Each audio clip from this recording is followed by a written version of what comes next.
On our 9.6 lesson, we need to solve more of our rational equations with these polynomials. So, again, remember the first thing to do is always find our LCD. So we have x minus 2 over here. So x minus 2 is our factor. Over here, x squared plus 2x minus 8. So our factors are going to be x minus 2 and x plus 4. And over here we just have x plus 4.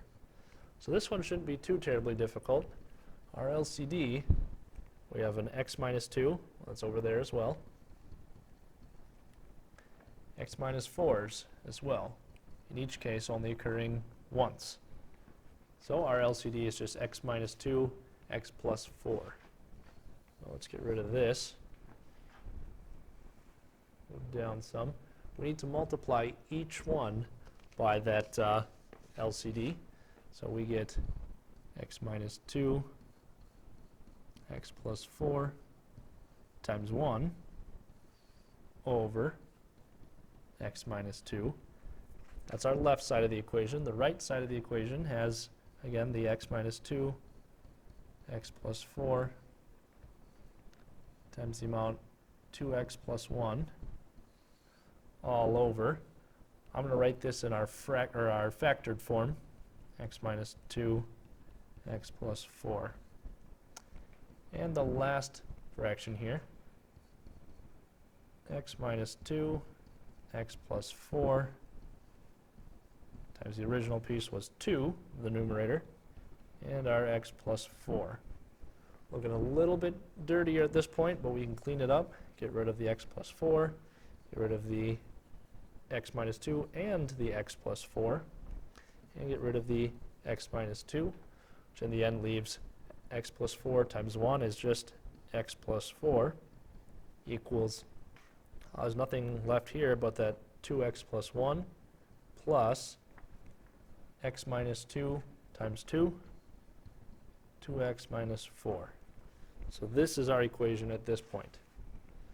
Now, we can combine some like terms. We'll leave over here our x plus 4 equals 2x and 2x become 4x. 1 and negative 4 become negative 3.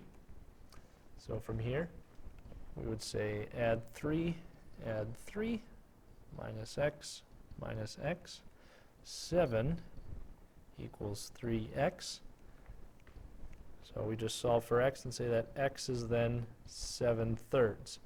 So this would be our only answer, but now we need to check it and make sure it works. So it's x is 7/3 was our answer. And if we check it by plugging it into each of these pieces, none of them will come out to 0. So it does check out, and this is our only answer. X equals 7/3. Now we need to move on to looking at solving rational inequalities. Now, they're going to be pretty much the same as our rational equations, except for because they are inequalities, the answer is actually going to be graphed out on a number line. So, first thing to find is we need to state the excluded values. So the things that are going to make one or more of the fractions have a denominator of 0. Those are part of our critical points. Solve the related equation, any solutions, those are going to be the rest of our critical points. So all of this are our critical points.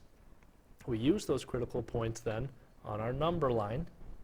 So let's say we had one solution and one place that it became undefined. So those would be our points.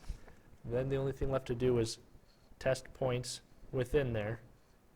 And if they check off, or if they don't check off, we shade where they're checked off, and we don't shade where they're not checked off. Then to determine whether or not we circle them in, if it was a spot where it would make the solution be, or have a denominator of 0, that has to be open. If our equation then has a less than or equal to or a greater than or equal to, then it would be filled in. Or, let's say it was a greater than or less than, in that case, at that solution point that you found, then it would have to be open. So let's see how it looks when we actually solve one of these through. If we have 1 over 3s plus 2 over 9s is less than 2/3. Well, first thing to do is always find the LCD. So we have 3s, 9s, and 3. So 3 times s, 3 times 3 times s, and 3. So it looks like all of these have a 3.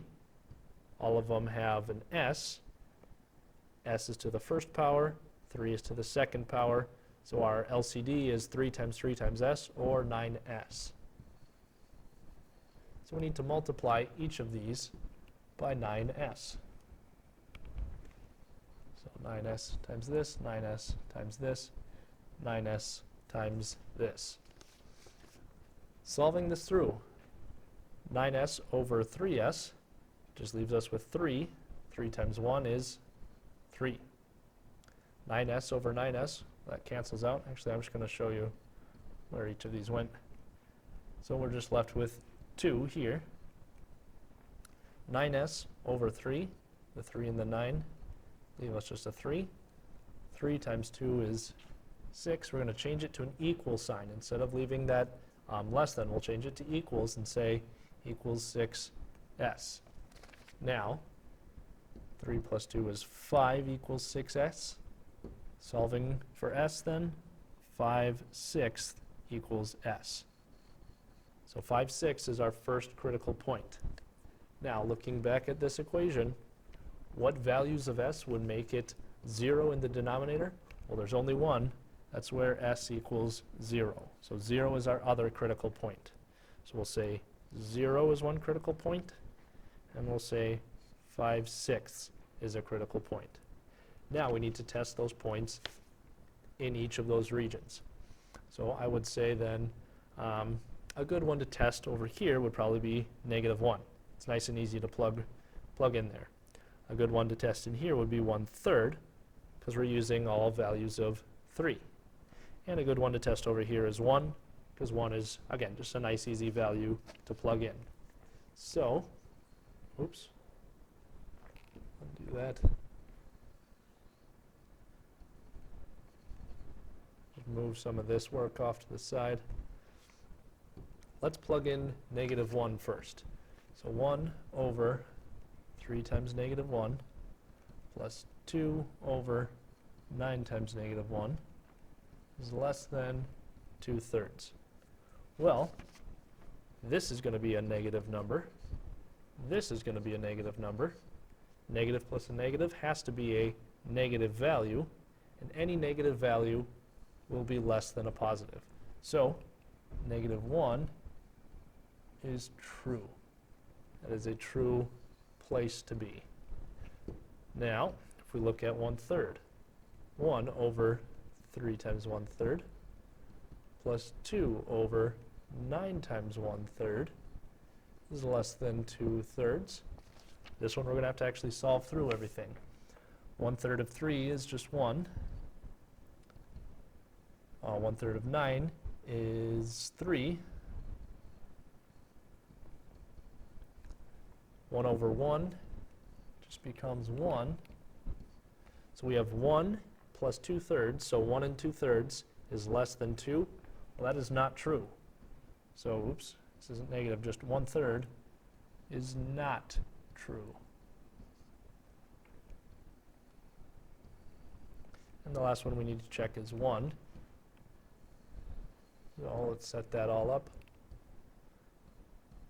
1 over 3 times 1 plus 2 over 9 times 1 is less than 2/3. 1/3 plus 2/9 is less than 2/3.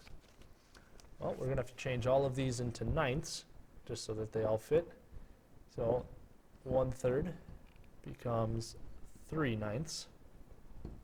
2/3 becomes 6/9. 3 plus 2 is 5/9 over here. 5/9 is less than 6/9. Well, that is true. So 1 actually makes a true statement. So, oops, we know that, I'm going to use blue actually. The area for 1 is true. The area for -3 is not true, so we leave this blank. And the area for -3 is true. 0 was found because it couldn't equal that point, so this has to be open. 5, 6 was found because that was a solution, but remember, our equation is not a less than or equal to, it's just less than. So that has to be open as well. So our number line solution is going to look like this. The points at 0 and 5/6. Moving on to our last equation here, our last example. We have 1 over x plus 3 over 5x is greater than 2/5. So, as always, first thing to do is find the LCD. We have x, we have 5 times x, and we have 5. So obviously our LCD is going to be 5x. Nice and easy. So multiply everything by 5x, 5x, 5x. And we see that the x's cancel here, the 5x cancels here, and the 5 cancels here. So our new equation then becomes 5 plus 3 is greater than 2x. 5 plus 3 is 8, is greater than 2x, which then means 4 is greater than x. So our solution, actually we should have used an equal sign here. Our solution is going to be 4. So that is one critical point right here at 4. Now, going back to our equation here, what values of x make it 0? Well, we have x, and we have 5x, so the only ways that we'll do it would be where x is 0. So that's our other critical point here at 0. And because we know right off the bat that this one was undefined there, this was a greater than but not equal to, so both of them have to be open circles. Now, it's just as simple as plugging in our values. So again, I'm going to use -1, 1, and 5. Nice, easy values to plug in here. -1, 1, and 5. We just need to see if they are true. So for -1, we'd have 1 over -1 plus 3 over 5 times -1 is greater than 2 over 5. 1 over -1 is -1 plus, this one is actually going to change to -1/5 minus 1/5 is greater than 2/5. Negative and negative can never be greater than a positive. So this is not true. I should say not T. All right, moving on to checking for 1. 1 over 1 plus 3 over 5 times 1 is just 5. Greater than 2/5. Well, 1 over 1 is just 1. And we're adding a positive value. So 1 and 3/5 is greater than 2/5. That is for sure true. So that piece works. Now we'll check our last one of 5. 1/5 over 3 25ths, because 5 times 5 is 25. It's greater than 2/5. Well, to check and be sure, we have to change all of these to 25ths. So I'm going to change this from 1/5 to 5 25ths, so multiplying by 5 over 5. Multiplying this by 5 over 5 gives us 10 over 25. 5 plus 3 becomes 8 25ths, greater than 10 25ths. I don't think so. Not true. Which means the 5 area is blank, -1 area is blank, and the only place shaded is where we had 1. So this would be the graph, the equation. This is our solution for our rational equation.